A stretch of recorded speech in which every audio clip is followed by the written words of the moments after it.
après le pass sanitaire, le pass carbone. Si vous avez aimé le QR code pour aller manger un kebab, vous allez adorer le QR code pour qu'on mesure l'empreinte carbone de votre kebab avec une viande de souris qui nous vient de l'autre bout du monde. Autant vous dire que ça va dégazer, comme on dit. Taisez-vous. En Mais cet homme est ahurissant. porte-parole du gouvernement. Que vous venez de faire, c'est super. Ce sujet-là, pourquoi je voulais vous parler de ça? Pour faire le point, pour mettre à plat tout ce qui se passe avec cette histoire de passe carbone, parce que, on va être très clair, mon idée, et la raison pour laquelle je vous parle de ça, c'est qu'avec le pass sanitaire, on a eu un coup de retard. Là où ils ont été bons, c'est que le virus, mon Dieu, on va tous crever, des centaines de milliards de morts, il faut réagir. Boum! Passe sanitaire, contrôle des libertés, tu veux aller voir Camping 3 au Cinoche, est-ce que tu as le QR code? Mais dans l'hystérie de la pandémie, il était difficile d'y voir clair, et on s'est dit, mon Dieu, putain, tout ça nous tombe, le ciel nous tombe sur la tête, comme dirait Astérix et Obélix, le ciel nous tombe sur la tête, il était difficile de réagir. Là, avec le pass carbone, ce qui est intéressant, c'est qu'on comprend deux choses. Les logiques d'ingénierie sociale à l'œuvre pour vanter les modèles de pass sanitaire puis pass vaccinal étaient une répétition générale, et je le dis en assumant profondément la dimension complotiste de ce que je vous dis, mais je vais le prouver, hein, on est chez Juste Milieu, on n'est pas, c'est pas la gazette du chat qui pète, là il y aura des preuves, hein, je vais vous monter, il y en a plein des preuves, attention, hein, j'en ai une collection, hein. Donc s'il y a un fact-checker qui a la bonne idée de mettre le bout de son museau, il va en avoir plein la gueule des preuves, hein. Attention, hein. Et je peux même lui faire un don si nécessaire. Donc la première chose, c'est ça, l'aspect répétition générale que je vais vous démontrer, parce que là on va grimper d'un cran sur la manipulation et la restriction des libertés individuelles, pardon. Et le deuxième point très important, c'est que tout s'est mis en place dans l'ombre. Tout est en train d'être mis en place. Tous les mécanismes utilisés, enfin qui seront utilisés pour l'instauration du pass carbone, sont en train d'être discutés très clairement dans notre dos. Donc, une fois de plus, toutes les affaires doivent être évoquées. Il n'y a pas de souci, il n'y a pas de bonnes ou de mauvaises affaires, ok. Mais attention aux écrans de fumée. On en a déjà parlé plusieurs fois sur Juste Milieu. Bon, l'histoire de la bite à Brigitte, c'est sympa 5 minutes, mais si vous le prouvez ou si vous le prouvez pas, on n'aura pas avancé d'un sucre. Est-ce que c'est un vrai sujet par rapport à ce qui nous tombe sous le nez avec cette histoire de passe carbone? À voir, à discuter. Mais on comprend avec ce genre d'affaires, ce genre de tractations qui se font en coulisses, on comprend que les vrais sujets sont peut-être pas là où les médias mainstream nous disent, hein, en agitant le chiffon. Aujourd'hui, même BFM parle de l'affaire Brigitte Macron. Donc vous voyez bien, c'est plus si complotiste que ça. Donc, on avance avec le pass carbone. Donc, je vous le disais, on va y aller partie par partie. Je vous le disais, en 2021, le pass sanitaire s'impose dans nos vies. Vous vous rappelez de la belle époque, pour ceux qui l'ont eu, ceux qui l'ont pas eu, ceux qui ont bidouillé, ça après, chacun son truc. Le QR code pour manger, pour voyager, pour travailler. Il fallait l'espèce de code barre à moitié bourré pour circuler. C'était comme ça, t'avais pas le choix. Et déjà à l'époque, rappelez-vous le discours, parce que vraiment cette vidéo va vous pousser à la nostalgie. Ah ouais. Ça va nous rappeler des mauvais souvenirs. Rappelez-vous déjà le pass sanitaire, comme c'était mis en avant. Parce que vous l'avez compris, dans cette séquence, on va mettre en regard les deux types de passes. Regardez déjà pour le pass sanitaire ce qu'on nous disait à l'époque. Une sanction? Quelle sanction? Le président de la République a dressé un cap clair. Dès le 15 juin, tous les Français majeurs qui le souhaitent, et je l'espère chacun d'entre eux, pourront se faire vacciner. Cette situation donc ouvre la possibilité d'un pass sanitaire à l'inverse du passeport vaccinal, qui n'est pas uniquement lié donc à l'acte de vaccination, mais bien qui portera sur toute et qui sera accessible par votre téléphone, qui listera les tests PCR, les tests positifs de moins de 3 mois, ainsi que les certificats de vaccination. La vaccination étant fortement encouragée, le pass sanitaire ne pénalisera pas les personnes non vaccinées contre la Covid-19, d'autant que je le rappelle, c'est assez unique en Europe, les tests sont gratuits en France. Voilà, hein, le pass sanitaire n'était pas du tout une sanction. Alors oui, tu peux pas bouffer. Oui, tu peux pas avoir des loisirs. Oui, tes enfants, tu peuvent pas faire des loisirs. Oui, tu peux peut-être même pas aller bosser pour ça. Mais c'est pas une sanction. Tu l'as décidé de ton plein gré de pas te faire vacciner. Donc personne t'a dit fais-toi vacciner. Après, bon bah si t'as plus de vie, t'as plus de vie. Hein. Libre d'obéir, pour paraphraser le titre du bouquin de Joanne Chapoutot, bouquin formidable. Donc le discours, c'était celui-là, mais il n'y a pas de sanction là-dessus, c'est pour votre bien, le virus, la planète, douleur aux chevilles, tout ça. Rebelote. Rebelote et 10 de d'air avec une nouvelle menace. Alors là, le Covid-19 à côté, c'était un séjour à Marbella. Hein. Je vous le dis tout de suite. Là, le Covid, on nous a dit oui, bon, ça va tuer des milliards de gens, mais en fait, là, c'est pire. Là, c'est la planète. Donc si vous faites pas ce qu'on vous dit, il paraît que la planète, elle peut exploser comme une sorte de paix foireux en fin de soirée. Vraiment, là, c'est urgent. Parce que le virus, il pouvait te toucher, mais t'avais du bol. Tu vois, bon, si tu buvais ton café assis, le virus, il passait au-dessus, t'étais nickel. Là, par contre, la planète, si elle explose pour tout le monde. Il n'y a personne qui va dire, putain, en fait, je vole. Tu ne seras pas un moineau. Hein. En cas d'explosion, c'est fini. Hein. On va tous se retrouver autour de Jupiter à tourner comme des cons, ce qui est un peu le cas pour les Français d'ailleurs. Mais là, on va être dans la merde. Hein. Là, il y a un projet Cosmos, Road to Thomas Pesquet. Donc, faudra faire attention. Parce qu'un autre passe se prépare et une autre menace.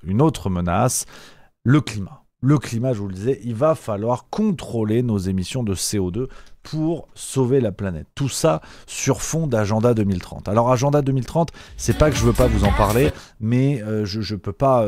Je vais faire une vidéo spécifique presque là-dessus, qui sera une sorte de complément à ce que vous regardez aujourd'hui, parce que l'Agenda 2030 est un peu le grand programme de nos instances internationales qui nous prépare la stratégie de développement durable. Tiens, je vais vous mettre une vidéo publiée sur un compte officiel suisse, enfin l'Office fédéral du développement territorial ARE, donc en Suisse, qui est une instance officielle qui parle très rapidement de l'agenda 2030 pour vous faire une idée du bordel. En 2015, la Suisse ainsi que les États membres de l'ONU ont adopté l'agenda 2030 qui, au travers de 17 objectifs universels, donne la marche à suivre pour parvenir à un développement durable pour toutes et tous. Voilà. Mais 2030... Donc, tu vois, regarde, je vais te montrer un truc. Donc, tu as compris l'idée. Hein, les instances de gouvernance mondiale, en vérité, l'ONU, l'OMS, tout ce que vous voulez, ils ont fait une sorte de jeu de loi où tu as perdu. Enfin, le citoyen, il joue, tu lances le dé. 4, tu as perdu. 6, tu as perdu. 8, t'as perdu. C'est vrai. C'est un jeu de loi où t'as perdu, en fait. Cherche pas. Toi, t'as perdu. Les autres, ils ont pas perdu. Donc, les instances de gouvernance mondiale se sont dit, tiens, on va faire un jeu de loi pour mieux les emmancher. Pour le développement durable, développement durable, hein, donc ce qui est une expression qui ne veut rien dire, mais c'est pas grave, on n'est pas là pour ça, et donc ils t'ont fait des petits carrés, parce qu'intellectuellement ils considèrent que t'as 3 mois et demi, donc t'as des petits carrés avec des couleurs, t'as vu, il y a des poissons, il y a des arbres, il y a des poules, il y a tout ce que tu veux, et on te dit, joue, t'as perdu, et donc tu vois, alors, tout ça pour le développement durable, donc il y a des carrés, égalité entre les sexes, voilà, alors qu'est-ce que... Voilà, les préservatifs en chanvre pour éviter que les bébés pandas s'étouffent. Enfin, vraiment, après, je vous dis pas que ça a du sens. Hein. Je vous dis juste que développement durable. Voilà. T'as des trucs, on sait pas. On voit pas le rapport. Hein, mais paix, justice et institutions efficaces, quel rapport? Mais pourquoi pas? C'est important. Voilà. Inégalité réduite, voilà, développement durable. Donc, tu as plein d'objectifs qui, évidemment, n'ont rien à voir. Alors, pour être sérieux 2 minutes, je vais vous les lire dans l'ordre quand même, pour que vous compreniez ce jeu de loi gigantesque qui va régir vos vies. Parce que le passe carbone, c'est un carré dans le bordel. Le 1, pas de pauvreté. Le 2, faim, 0. Le 3, bonne santé et bien-être. Le 4, éducation de qualité. Le 5, égalité entre les sexes. Le 6, eau propre et assainissement. Le 7, énergie propre et d'un coût abordable. Le 8, travail décent et croissance économique. Le 9, industrie, innovation et infrastructure. Le 10, inégalité réduite. Le 11, ville et communauté durable. Le 12, consommation et production responsable. Le 13, mesures relatives à la lutte contre les changements climatiques. Le 14, vie aquatique. Le 15, vie terrestre. Le 16, paix, justice et institutions efficaces. Le 17, partenariat pour la réalisation des objectifs. Le 18, levrette citoyenne. Non, je rigole, il n'y a pas de 18. Je vous ai eu. Par contre, le reste, c'est vrai. Le reste, je rigolais pas, par contre. Donc, c'est officiel. C'est officiel pour le développement durable, égalité entre les sexes. Voilà. Donc... tu te fais poser une bite sur le front si tu veux, mais une bite biodégradable. Ça, c'est très important. Donc, c'est le projet de l'agenda 2030 qui est un grand projet de gouvernance mondiale, parce qu'en vérité, ça émane de l'OMS, l'ONU, tout ce que vous voulez. Un projet de gouvernance mondiale avec des carrés qui ont à peu près rien à voir, mais tout ce qu'on va mettre en place, on vous dira, non mais développement durable. Le permis carbone, le pass carbone, pour revenir là-dessus, c'est un carré de ce joyeux bordel. Et c'est celui qu'on va développer. Parce que, une fois de plus, on te dit, oui, mais attention, C'est pas un peu complotiste, ça? Et moi, c'est vrai que je me suis dit ça. En préparant cette vidéo, je me suis dit, je peux pas parler de ce sujet avec autant de légèreté parce que peut-être que c'est complotiste et je suis pas au courant. Donc j'ai creusé. Parce que pour une rumeur complotiste, il y a quand même beaucoup de choses qui se mettent en place, avec beaucoup d'acteurs qu'on retrouvait déjà dans les réglementations Covid, dans les modifications apportées à nos sociétés. On y va. Donc sur le parallèle, après le Covid-19, le climat comme nouvelle menace, ce qui est intéressant, c'est que dans cette continuité entre Covid-19 et réchauffement climatique, ils font pas semblant. C'est-à-dire que je vais essayer de vous démontrer pourquoi c'est pas complotiste. Regardez ce document donc, qui émane directement des Nations Unies, donc de la branche pour le développement des Nations Unies. La crise climatique est une crise sanitaire. Voilà, terminé. Fin du doute complotiste. C'est-à-dire, ils te le disent. Il y a un lien entre crise climatique et crise sanitaire. Voilà. C'est-à-dire que si tu as aimé la saison 1 de On va tous crever, qui est la série à la mode, si tu as aimé avec le méchant, là, le virus et tout, trop bien, là, tu as la saison 2, le virus, tu le vois encore moins, c'est la planète. Il est partout, tu peux, voilà. Donc, la jonction est faite. La jonction est faite, fin du doute complotiste. Là où ils s'emmerdent pas, et c'est ce qui est pratique dans une bonne manipulation internationale, globalisée, we are the world, dans une bonne manipulation globalisée, dès que tu as un slogan qui craque, un slogan qui claque, pardon, tu le mets de partout. Donc là, je vous ai montré une page qui dépend de l'ONU, donc c'est le programme de développement des Nations Unies. Si vous mettez le site, tu vois, c'est quoi, c'est de l'OMS le 11 juin 2025. Pourquoi ça charge pas? Ça, c'est encore autre chose. Mais, tiens, pourquoi j'ai pas ça? Bon, c'est pas grave, tu la colles. Peut-être que Google va me retrouver le lien. J'avais bien bossé, j'avais mon lien, tu vois. Là, voilà, il est là, mon lien. Alors, je sais pas pourquoi il s'ouvre pas, mais vous le voyez ici sur Google. La crise climatique est une crise sanitaire. 11 juin 2025, sur le site de l'ONU. Voilà. Au moins... non, sur le site de l'OMS, pardon. De l'OMS. Au moins, tu te fais pas chier. Sur WWF, changement climatique et crise sanitaire mondiale. Tu vois, la phrase, elle est partout. Elle claque, donc ils la mettent partout. Au moins, t'es pas emmerdé. Comme un slogan marketing. Hein. Un trait danger, deux traits sécurité, qui est évidemment le titre du biopic de Jean-Luc Delarue. Donc, on a une jonction qui est faite entre le Covid-19 et l'importance de défendre la planète. Donc, à partir de là, on est, pour être sérieux 30 secondes, on est dans la réponse à cette question aussi effrayante que importante pour les gens qui nous dirigent dans ces instances-là. Comment on maintient la domination des esprits? Parce que c'est vrai que le Covid, ça a quand même bien marché. Faut pas se mentir. Alors nous, on était du mauvais côté du manche. Donc bon, bah nous, on était là et bon, ça va ou quoi? Bon, je pense que ceux qui tirent les ficelles, tu sais, moi j'imagine ça comme dans Austin Powers. Tu vois, les méchants, ils sont autour de la table. Les méchants, ils se sont dit quand même, on s'est bien marré quand même. On a bien rigolé. Faudrait peut-être en remettre une parce que c'était quand même sympa. Les gens, on leur a dit assis, debout, le masque sur la gueule, sur le cul, vous faites 72 doses et en fait le truc marche toujours pas, mais on arrive à vous vendre la 73e. Tu fais un pass sanitaire pour aller au restaurant, mais faut être debout. En fait, si t'es à cloche-pied, t'as le droit à un demi-café. Enfin, moi je me dis, les méchants du film, ils ont dû se taper des bonnes barres quand même.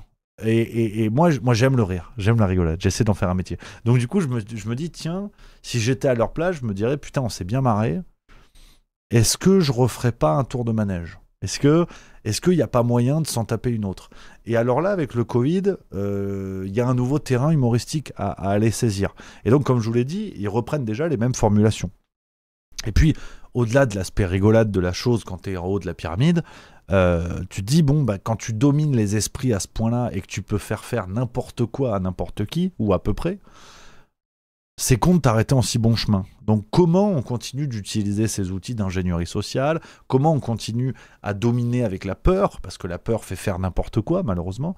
Comment on continue? Comment on parvient à transposer finalement les méthodes utilisées pendant le Covid-19? Comment on les transpose avec ce discours du climat? Parce que tu sais, le climat, c'est moins saisissable comme ennemi. Tu vois, dans la catégorie des bonnes vannes qu'on nous a proposées en France, tu vois, Macron, il voulait faire la guerre à un virus. Tu vois. Déjà parce que peut-être dedans, il y a russe. Et ça l'a excité, à mon avis. Si ça avait été un microbe, il n'aurait pas dit nous sommes en guerre. Mais virus, à mon avis, il a dit non, sortez les missiles, on va y aller. Donc, je pense que déjà, le terme virus, il a été choisi pour ça. Il y a virus. Si t'insistais un peu, on aurait pu dire que le Covid-19 sortait du fion de Poutine et que par un malheureux hasard, voilà. Là, avec la planète, c'est un peu plus délicat. Parce que la personnification de la planète, je fais des vannes, mais je suis sérieux dans ce que je vous dis. Un virus, tu peux le personnifier. Il y a russe dedans, puis c'est méchant. T'imagines le truc avec les picots, là. Tu sais, c'est bizarre. Le virus, il te fait peur. Par contre, comment t'as peur de la planète? Parce que la planète, à la fois, tu vis dedans, mais c'est ton ennemi. Donc c'est là où le discours climatique, il est sur un ressort de la peur qui est bien connu. C'est le discours de Jacques Chirac dans les années 90. Notre maison brûle. Le discours climatique, il est encore plus fort parce que le virus, je fais des blagues, mais je suis sérieux dans ce que je vous dis, évidemment. C'est la grande force du juste milieu. La grande force, bon, petite force, on s'en bat les couilles. Mais le virus, il est dans toi. Donc tu as moyen de l'extraire un petit peu. Tu vois, c'est comme Gérard Miller, le virus. Il rentre dans toi de force, mais tu peux lui en mettre une dans la gueule. Par contre, la planète, si elle crame, t'es dedans. Et bon, bah... à part Thomas Pesquet et ses copains, il n'y a pas grand monde qui peut se tirer en dehors de la planète. Ou les riches à la rigueur, mais toi tu n'es pas riche. Donc si la planète crame, tu crames avec. Le virus, tu as un espoir qu'il sorte de ton corps. Par contre la planète, tu vas cramer avec, c'est ta baraque. Donc on franchit un cap dans la peur. C'est-à-dire que le virus était l'ennemi intérieur, mais pour la planète, c'est toi l'ennemi intérieur. Donc d'une certaine manière, ça renverse l'argumentation. Nous sommes le virus. Et qu'est-ce qu'on fait à un virus? On le traite, on l'élimine. Et donc, c'est là où je suis sérieux. Tu vois, je faisais des blagues pour te préparer à cet argument, mais dans la continuité entre les discours de peur qui nous font passer du Covid à la lutte pour la planète, il faut comprendre qu'on franchit un cap dans la mesure où le virus, c'est nous. Avec le Covid-19, on nous a appris qu'il fallait casser la gueule au virus, avec des vaccins, avec tout ce que tu veux. Maintenant, c'est de nous le virus. Donc là, tu passes l'étape d'après. C'est-à-dire que ce qui va être mis en place, c'est pour t'arroger le droit d'être considéré comme un bon virus, un virus gentil. Et c'est ce qu'on va voir aujourd'hui. On va continuer dans cette vidéo. Vous l'avez vu, toutes les réglementations complètement folles qui déboulent, notamment du côté de l'Union européenne, parce qu'évidemment, on y vit. Vous avez vu, par exemple, le pacte vert pour l'Europe, le fameux Green Deal qui a été mis en place autour de 2019, avec des mesures qui ne parlent absolument pas aux citoyens. Réduire les émissions d'au moins 50% d'ici à 2030 et attendre vers 55%, tout en rendant juridiquement contraignant l'objectif de neutralité à l'horizon 2050 au moyen de la loi européenne sur le climat. Bon, alors, moi je sais pas vous, moi je comprends rien à ça. Je comprends absolument rien. Autant le virus, tu me dis, il va t'empêcher de respirer, tu peux crever, moi ça me parle. 50%, 53%, la côte de bœuf, la bagnole électrique, oui, comment on fait, on y va. Donc, là aussi, on continue en fait dans le fait de tromper les esprits par la confusion. Aujourd'hui, prenez 10 personnes autour de vous. Par exemple, votre petite cousine à cheveux bleus. Elle est pas méchante, elle est sympa. Elle s'appelle Elodie. Bon, Elodie, elle arrive, elle te dit « Oui, la planète, tonton, t'as rien compris, boomer. Ok, boomer. » Elle est de gauche, elle est écolo. Tu vois, elle a un string Greta Thunberg, tu peux y aller. Elle a 23 ans, elle a tout vu à la vie. Tu lui dis « Elodie, c'est quoi le CO2 ?» Bon bah là, Elodie, elle se met à chanter du Justin Bieber parce qu'elle est en panique. Donc, ce qui était formidable avec le virus, c'est qu'on pouvait à peu près comprendre un tout petit peu que le virus, il allait te faire du mal. Avec la planète, c'est terminé en fait. Vraiment, plus personne comprend rien, juste qu'on va se faire avoir à la fin du film. Donc, on a ces questions-là, avec, encore une fois, donc, pour continuer le parallèle entre pandémie et protection de la planète, la question de la souveraineté, c'est-à-dire la souveraineté des nations est complètement mise de côté, vous l'avez vu avec le Covid. Évidemment, c'est Ursula von der Leyen qui négocie des vaccins par SMS. Donc en fait, peut-être on négociera des quotas carbone sur Snapchat, filtre chat, tu vois. Elle sera comme ça, miaou miaou, avec les gens qui détiennent le carbone, je sais pas où. Donc, on en est là. Donc, autant vous dire qu'on a rigolé avec le Covid, ils vont nous refaire faire un tour. Et quand on dit que cette souveraineté est complètement gommée, il faut voir l'application du Green Deal européen à l'échelle nationale. On a eu en France, dans la continuité directe du Green Deal européen, on a eu le plan France Nation Verte. Je te dis pas que ça a du sens. Tu vois, je vais te lire le début du chapeau. Après, voilà, ceux qui ont compris me disent en commentaire. Les urgences climatiques, énergétiques et environnementales nous imposent une accélération sans précédent des efforts collectifs pour baisser de plus de moitié nos émissions de gaz à effet de serre, réduire nos pressions sur la biodiversité et mieux gérer nos ressources essentielles. Chaque mot, faudra le définir, mais c'est pas le sujet. C'est pas le sujet, parce que sinon t'es climato-sceptique. Donc arrête d'être sceptique, globalement. Donc l'objectif, et pour finir ce parallèle Covid, protection de la planète, il est, une fois de plus, de faire peser la lutte contre cette menace qu'est le réchauffement climatique, de la faire peser sur les épaules des individus. Tu te doutes bien que Total, Shell, les groupes pétroliers, les groupes de pétrochimie, les entreprises qui polluent le plus, elles ont autre chose à faire que France Nation Verte et GPT, c'est combien de grammes de CO2 ? Elles ont autre chose à faire, les planètes, les entreprises. Elles ont vraiment autre chose à faire. Ce qui est important, c'est Madame Chomblard. Madame Chomblard, elle a un chat dans son appartement. Il mange des croquettes. Enfin, il mange du pâté pour chat Félix. Est-ce qu'il ne faut pas buter le chat, en fait ? Parce que le chat, c'est quand même des émissions de CO2. Les vaches, tu vois, que tu as en Auvergne, est-ce qu'il ne faut pas les descendre ? Parce que les vaches, elles pètent. Les vaches, elles polluent. Alors que les usines d'extraction des terres rares, on est impeccable.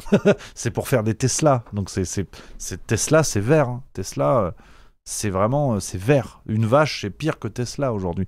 Donc, l'importance de ces manipulations, c'est toujours de faire porter la responsabilité sur les épaules des citoyens, sur les épaules de ceux qui sont prêts à se plier à ce qu'on attend d'eux, à se soumettre, parce qu'ils n'ont pas le choix. Faible avec les forts, fort avec les faibles. C'est pas plus compliqué que ça.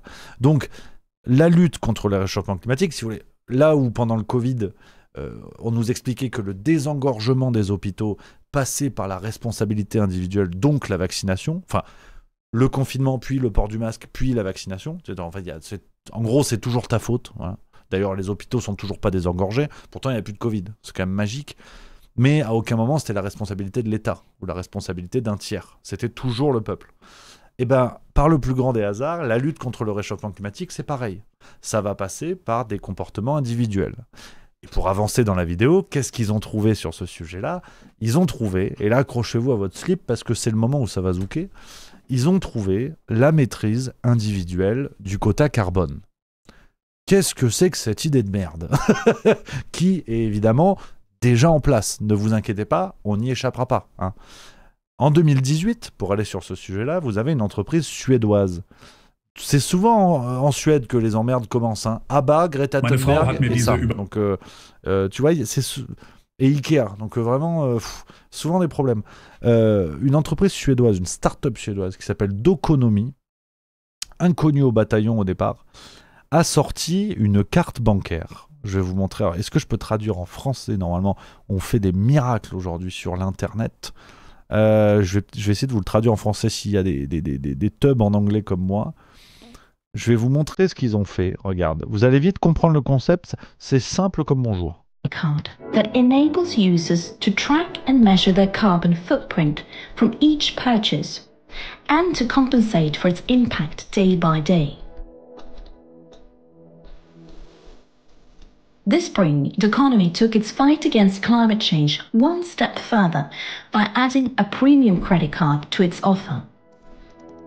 But instead of introducing a premium credit card with the typical benefits that encourages further mass consumption, Doconomy did the opposite by launching Do Black, the world's first credit card with a carbon limit. Simply put, it's the first credit card ever to stop you from overspending. Not based on your available funds, but rather on the levels of CO2 emissions caused by your consumption. Voilà, donc l'idée, vous l'avez comprise, elle est simple comme bonjour. Cette start-up suédoise inconnue au bataillon, ils ont lancé une carte bancaire qui, évidemment, contrôle vos achats, mais ça, toute carte bancaire est capable de savoir ce que vous avez acheté. Mais cette nouvelle carte bancaire Doconomy, elle peut te dire que si tu as acheté 1 kilo de viande de bœuf, tu as tel quota carbone. Automatiquement, il y a un calcul qui est fait et tu as des quotas. C'est-à-dire que tu as un quota mensuel qui fait que si tu le dépasses, tu ne peux plus rien acheter. Le paiement n'est pas validé. Alors, tu vois, il y a eu quelques échos dans la presse. Je sais pas qui était au courant, dites-moi en commentaire. C'est pour ça que je vous donne plein de preuves. Hein. Si on a un Rudy Reichstadt qui se promène par là, au moins le boulot est fait. T'emmerdes pas, Rudy, retourne voler de l'argent. La Libre, média belge qui nous parlait de ça, Doconomy lance une carte de crédit écolo et durable. Une carte de crédit qui vous informe de l'empreinte carbone de vos achats et bloque même votre dépense si vous dépassez un certain seuil. Donc, il y a eu un écho médiatique restreint, mais il y en a eu un. Alors, à ça, j'entends les grognons qui vont me dire « Oui, mais Rémi, est-ce que c'est pas un peu complotiste ? Peut-être qu'il y a 3 tarés en Suède qui en avaient marre de geler les couilles en hiver et ils ont créé cette idée à la con. » Et j'ai envie de te dire oui, mais j'ai envie de te dire non. Parce que quand je te disais qu'on retrouve les mêmes acteurs que durant le Covid, par le plus grand des hasards, mais vraiment, bon, bah voilà, moi je sais pas, hein, ce projet d'Oconomy, cette start-up suédoise inconnue au bataillon, elle est d'ores et déjà soutenue par les Nations Unies. Regarde, sur le site One Planet, donc un truc, une connerie qui émane directement des Nations Unies, il y a une page d'Oconomy où ils te disent à quel point c'est super. Mastercard a fait un partenariat avec Doconomy. Tu peux aller voir sur leur site, hein, regarde, hein, tu tapes c'est vite fait. Hein. Doconomy, le site, il est bien fait. Hein. Regarde, solutions, products, expertise, resources, il y a tout. Vraiment, il y a tout. Et attends, j'avais trouvé une page où tu avais les partenaires. Bon, de toute façon, si tu veux pas t'emmerder, tu tapes Doconomy Mastercard, tu vas dans Actualité, hein, je fais les recherches avec vous, regarde. T'as les Échos, la carte bancaire qui ferait de notre consommation, BFM TV qui en a parlé, t'as tout. Dernière invention écolo, c'est Marianne qui en a parlé. Mastercard Ikea, une consumer carbon budget. Voilà, et Mastercard a investi dans Doconomy, pardon. Ça, c'était en 2019. Mastercard a investi 1 an après le lancement de la start-up. Donc, tu cherches encore un petit peu, tu te dis, par exemple, dans les institutions qui soutiennent d'ores et déjà ce projet, par le plus grand des hasards, on a le World Economic Forum. C'est fou, hein, c'est dingue. Le Forum économique mondial d'Oconomy était présent dans l'édition 2025 à Davos, tu vois, pour une start-up qui, je le répète, au départ est inconnue au bataillon. Donc, on a les mêmes acteurs au même moment, et alors que personne n'est au courant et que tu as une start-up qui lance une idée à la con, tout de suite, tu as Mastercard qui est sur les rangs, tu as l'ONU, tu as le Forum économique mondial. Donc, je veux bien ne pas être complotiste. Évidemment, loin de moi l'idée d'être complotiste, faut pas déconner. Moi, je suis prudent. Mais, ouais, c'est dur de ne pas l'être. C'est dur de ne pas l'être. Et j'ai pas fini. Parce que, là encore, il y a des grognons qui vont me dire « Oui, mais Rémi, peut-être que ce délire-là, ça va rester dans les grandes villes, New York, bon, où il y a des gens qui ont que ça à foutre, tu vois, et ça peut passionner 3-4 riches qui ont envie qu'on leur contrôle les achats pour faire croire qu'ils sont écolos, tu vois. Alors non. Si je vous en parle, c'est que, évidemment, non. J'aimerais vous dire ça risque d'arriver en France. Je suis obligé de vous dire que c'est déjà en France. Vous avez, par exemple, ce document de mars 2020 concernant la stratégie nationale bas carbone du gouvernement français.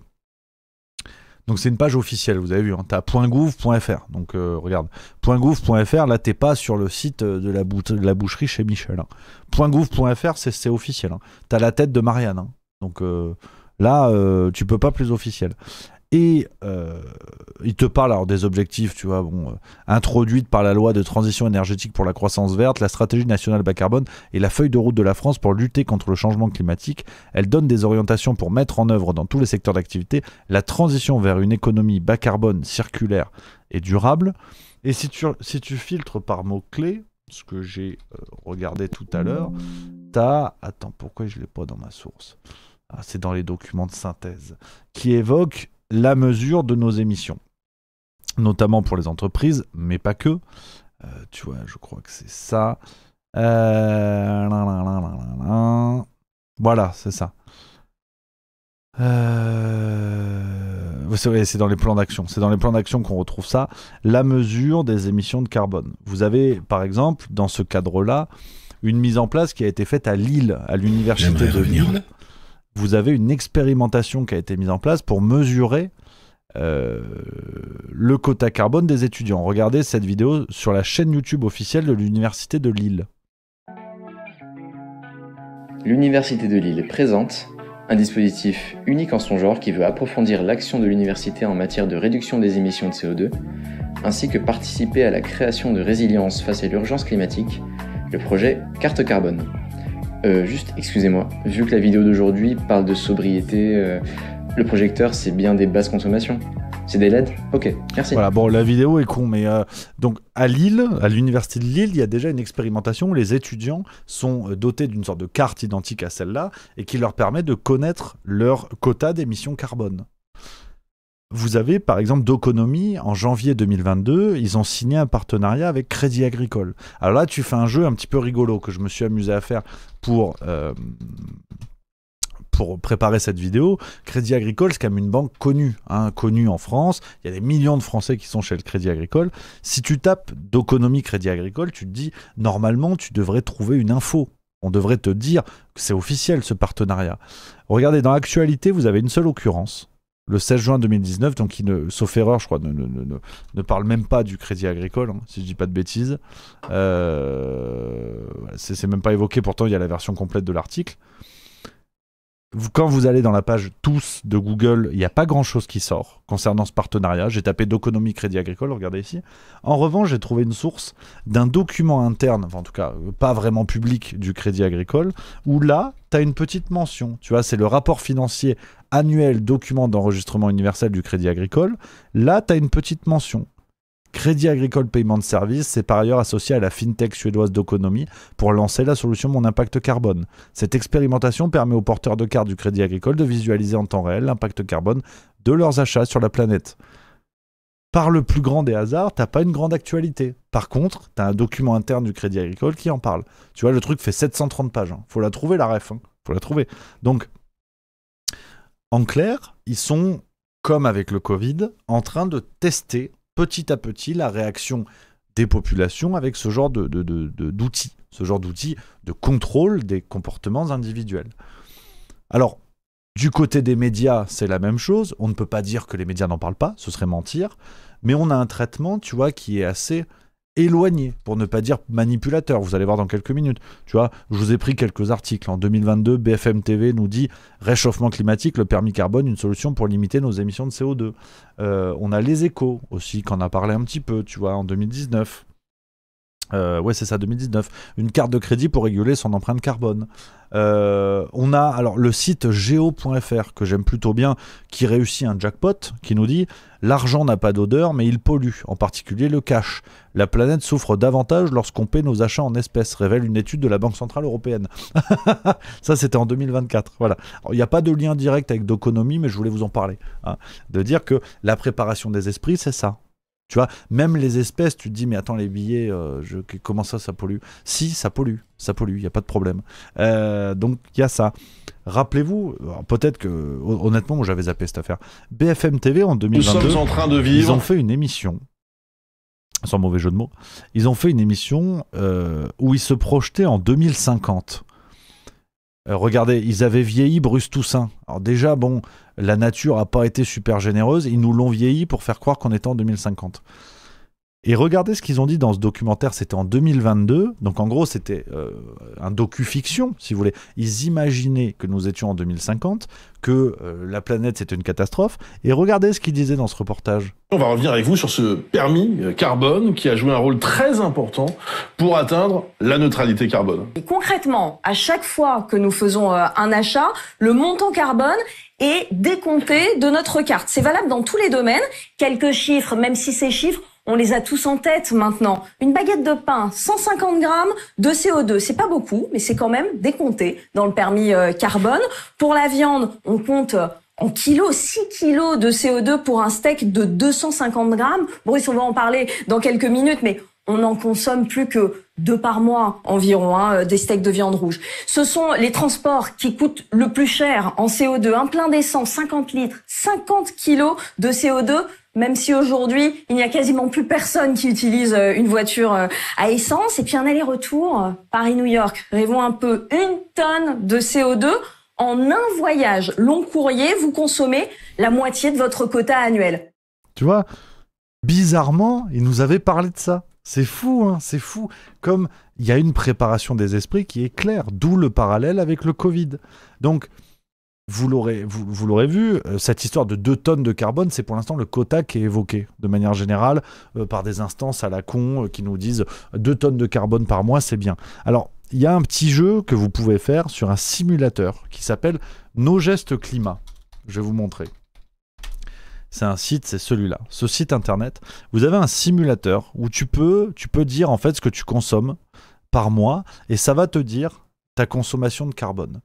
Si tu fais le petit jeu, donc je l'ai fait pour vous donner un exemple d'empreinte carbone.